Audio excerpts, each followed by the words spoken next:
Mantan Bupati KKT Petrus Fatlolon jadi tersangka dugaan korupsi.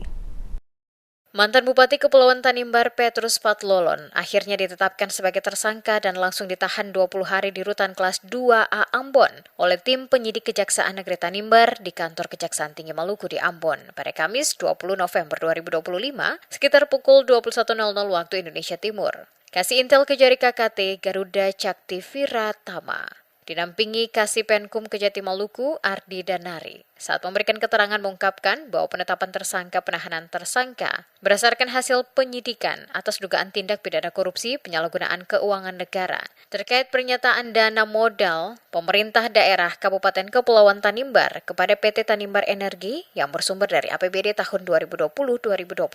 Penyidik memastikan terpenuhinya seluruh unsur pembuktian dalam perkara yang menyebabkan kerugian negara sebesar Rp6.551.566.000 dari APBD KKT tahun 2020 hingga 2022. Dari hasil penyidikan, penyidik menemukan bahwa seluruh proses penganggaran dan pencairan dana penyertaan modal kepada PT Tanimbar Energi berada di bawah kendali langsung Petrus Fatlolon. Oleh karena itu, berdasarkan standar pembuktian yang ketat, tim penyidik secara resmi menetapkan Petrus Fatlolon, mantan Bupati Kepulauan Tanimbar 2017 hingga 2022, sebagai tersangka setelah tim penyidik memastikan terpenuhinya 2 alat bukti yang sah melalui pemeriksaan yang intensif. Tim penyidik secara resmi menetapkan Petrus Fatlolon, mantan Bupati Kabupaten Kepulauan Tanimbar periode tahun 2017 hingga 2022 sebagai tersangka. Penetapan ini dilakukan setelah tim penyidik memastikan terpenuhinya minimal 2 alat bukti yang sah melalui pemeriksaan yang kami lakukan.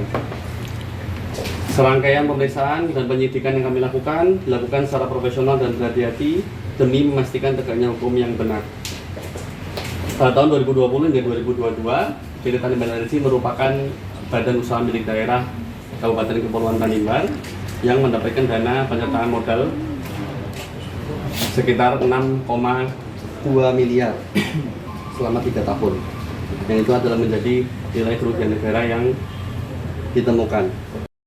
Terpantau oleh tim Demas Media Group, penahanan tersangka Petrus Fatlolon dilakukan di Kantor Kejaksaan Tinggi Maluku pada Kamis 20 November 2025 sekitar pukul 21.00 waktu Indonesia Timur. Terlihat tersangka menggunakan rompi tahanan dengan tangan diborgol keluar dari Kantor Kejaksaan Tinggi Maluku menuju mobil tahanan untuk dibawa ke rutan.